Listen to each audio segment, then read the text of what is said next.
பிள்ளையான் தொடர்பில் நீதிமன்றம் பிறப்பித்துள்ள அதிரடி உத்தரவு. சிறையில் வைத்து ஜனாதிபதியாகும் நாமல் பேரதிர்ச்சியில் அனுர அரசாங்கம். உயிர்த்த ஞாயிறு வழக்கில் பரபரப்பான கட்டம். அனைத்து மதுபான சாலைகளுக்கும் பூட்டு, வெளியான அறிவிப்பு. லஞ்ச ஊழல் ஒழிப்பு ஆணைக்குழுவில் முன்னிலையான கிகிலிய ரம்புக்வெல்ல.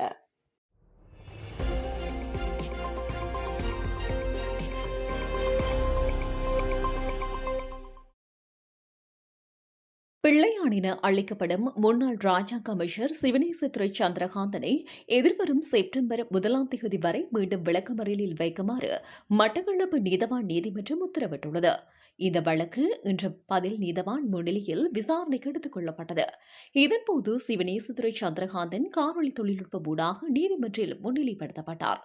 இதனைத் தொடர்ந்து அவரை எதிர்வரும் செப்டம்பர் 1ஆம் தேதி வரை விளக்கமறியலில் வைக்க நீதிமன்றம் உத்தரவிட்டது.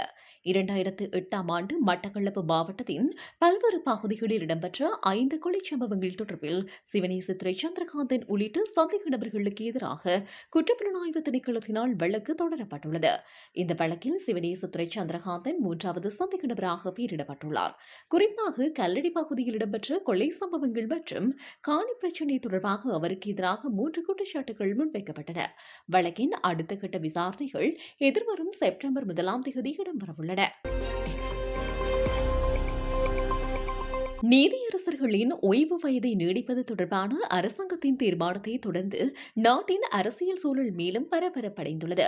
இந்த நிலையில் நாடாளுமன்ற உறுப்பினர் நாமல் ராஜபக்ஷ கைது செய்யப்பட்டு சிறையில் அடைக்கப்பட்டாலும் அவரை சிறையிலிருந்தே ஜனாதிபதியாக்குவோம் என அவரது தரப்பினர் தெரிவித்து வருகின்றனர்.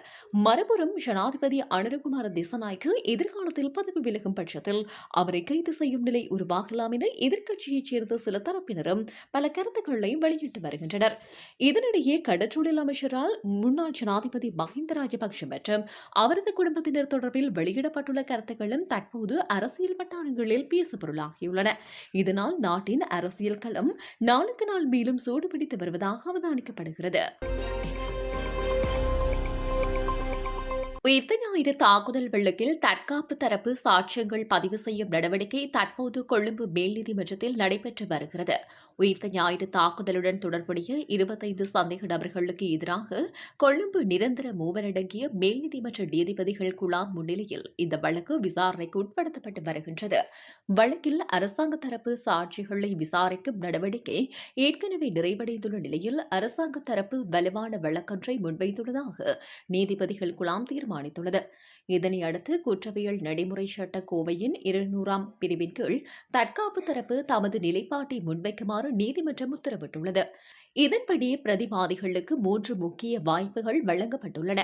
அவர்கள் சாட்சி கூண்டில் ஏறி சாட்சியம் அளித்து அரசாங்க தரப்பின் குறுக்கு விசாரணைக்கு உட்படலாம், பிரதிவாதி கூட்டிலிருந்து அறிக்கையொன்றை சமர்ப்பிக்கலாம் அல்லது எந்தவித அறிக்கையும் வழங்காமல் மௌனமாக இருக்கலாம். தற்போது வழக்கில் 24 பிரதிவாதிகள் தொடர்பாக இந்த நடைமுறை முன்னெடுக்கப்படுகிறது. அவர்களில் சட்டத்தரணி பிரதிநிதித்துவம் இல்லாத 6ஆம் இலக்க பிரதிவாதியான ரிஸ்கான் மௌனமாக இருக்கப் போவதாக நீதிமன்றத்திற்கு அறிவிக்கப்பட்டுள்ளது. மீதமுள்ள 23 பிரதிவாதிகளும் பிரதிவாதி கூண்டில் இருந்து தமது அறிக்கைகளை வழங்கவுள்ளதாக தெரிவிக்கப்பட்டுள்ளது. பிரதிவாதிகள் சாட்சி கூண்டில் ஏறி சாட்சியமளிக்காத பட்சத்தில் அவர்கள் வழங்கும் அறிக்கைகள் தொடர்பில் அரசாங்க தரப்புக்கு குறுக்கு விசாரணை மேற்கொள்ளும் சந்தர்ப்பம் இருக்காது. எனினும் சாட்சிய சட்டத்தின் 165ஆம் பிரிவின் கீழ் வழக்கில் தேவையான சில விடயங்களை தெளிவுபடுத்துவதற்காக பிரதிவாதிகளிடம் கேள்விகளை எழுப்பும் அதிகாரம் நீதிமன்றத்திற்கு காணப்படுகிறது. இதேவேளை சில பிரதிவாதிகள் தமக்கு சாதகமான சாட்சிகளை நீதிமன்றத்தில் முன்னிலைப்படுத்தப்பட உள்ளதாக அறிவித்துள்ளனர். தற்காப்பு தரப்பு வழக்கு ஆரம்பிக்கப்பட்ட பின்னர் சாட்சிகளை முன்வைக்கவுள்ள பிரதிவாதிகள் தமது சாட்சிகளின் பட்டியலை நீதிமன்றத்திற்கு சமர்ப்பிக்க வேண்டும். இதனையடுத்து உயிர்த்த ஞாயிறு தாக்குதல் தொடர்பான இந்த நீண்டகால வழக்கில் தற்காப்பு தரப்பு சாட்சியங்களை பதிவு செய்யும் நடவடிக்கைகள் தொடரவுள்ளன. கண்டி எசல பெரேராவை முன்னிட்டு 11 நாட்களுக்கு மதுபான கடைகளை மூடுவதற்கு நடவடிக்கை எடுக்கப்பட்டுள்ளது. இன்று ஆகஸ்ட் 18ஆம் தேதி முதல் எதிர்வரும் ஆகஸ்ட் 28ஆம் தேதி வரை கண்டி நகரைச் சுற்றியுள்ள பல மதுபான விற்பனை நிலையங்கள் மூடப்படவுள்ளதாக கலால் திணைக்களம் அறிவித்துள்ளது. கண்டி எசல பெரேராவின் முதல் கும்பல் பெரேரா இன்று வீதிகளில் பவனி வரவுள்ள நிலையில் பெரேரா நிறைவடையும் நாள் வரை இந்த மதுபான கடைகள் மூடப்பட்டிருக்கும் என தெரிவிக்கப்பட்டுள்ளது. இதன்படி கண்டி கடவத்த சாதார மற்றும் கங்காவத்து கோரில ஆகிய பிரதேச செயலக பிரிவுகளுக்குட்பட்ட அனைத்து மதுபான சாலை விற்பனை நிலையங்களும் இந்த காலப்பகுதியில் மூடப்பட உள்ளன. அத்துடன் குண்டசாலை பிரதேச செயலக பிரிவின் நத்தாரம் போத்த கிராம அலுவலர் பிரிவில் பிரதான வீதியை அண்டிய பகுதிகளில் அமைந்துள்ள குறிப்பிடப்பட்ட எரிபொருள் நிலையம் வரையிலான அனைத்து மதுபான விற்பனை நிலையங்களும் மூடப்படும் என கலால் திணைக்களம் தெரிவித்துள்ளது. கண்டி எசல பெருகிராவை முன்னிட்டு பாதுகாப்பு மற்றும் ஒழுங்கு நடவடிக்கைகளின் ஒரு பகுதியாக இந்த தீர்மானம் மேற்கொள்ளப்பட்டுள்ளதாக தெரிவிக்கப்பட்டுள்ளது. எனவே குறித்த பகுதிகளில் உள்ள மதுபான விற்பனை நிலையங்கள் ஆகஸ்ட் 18ஆம் தேதி முதல் 28ஆம் தேதி வரை இயங்காது என அறிவிக்கப்பட்டுள்ளது.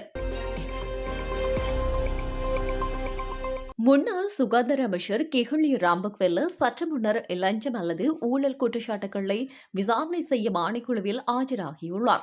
தற்போது முன்னெடுக்கப்பட்டு வரும் விசாரணையொன்றுடன் தொடர்புடைய முக்கிய விடயங்கள் குறித்து வாக்குமூலம் வழங்குவதற்காக அவர் ஆணைக்குழுவில் ஆஜராகியுள்ளதாக தெரிவிக்கப்பட்டுள்ளது. குறித்த விசாரணையின் ஒரு பகுதியாக கெஹலி ராம்பக்வெல்லவிடம் சில விடயங்கள் தொடர்பில் விளக்கம் பெறப்படவுள்ளதாக தகவல்கள் தெரிவிக்கின்றன. இதேவேளை ஆணைக்குழுவில் அவர் எவ்வளவு நேரம் வாக்குமூலம் வழங்கவுள்ளார் என்பது தொடர்பான தகவல்கள் இதுவரை வெளியாகவில்லை. அத்துடன் தற்போது முன்னெடுக்கப்பட்டு வரும் விசாரணை எந்த விடயத்தை அடிப்படையாக கொண்டது என்பது தொடர்பிலும் அதிகாரப்பூர்வமாக மேலதிக தகவல்கள் வெளியாகவில்லை. எவ்வாறாயினும் முன்னாள் அமைச்சரின் இன்றைய ஆஜர்படுத்தல் தொடர்பில் அரசியல் மற்றும் சமூக மட்டங்களில் கவனம் செலுத்தப்பட்டுள்ளதுடன் விசாரணையின் பின்னர் மேலதிக தகவல்கள் வெளியாகலாம் என எதிர்பார்க்கப்படுகிறது. பிள்ளையான் தொடர்பில் நீதிமன்றம் பிறப்பித்துள்ள அதிரடி உத்தரவு. சிறையில் வைத்து ஜனாதிபதியாகும் நாமல் பேரதிர்ச்சியில் அனுர் அரசாங்கம். உயிர்த்த ஞாயிறு வழக்கில் பரபரப்பான கட்டம். அனைத்து மதுபான சாலைகளுக்கும் பூட்டு, வெளியான அறிவிப்பு. லஞ்ச ஊழல் ஒழிப்பு ஆணைக்குழுவில் முன்னிலையான கெஹலி ராம்பக்வெல்ல.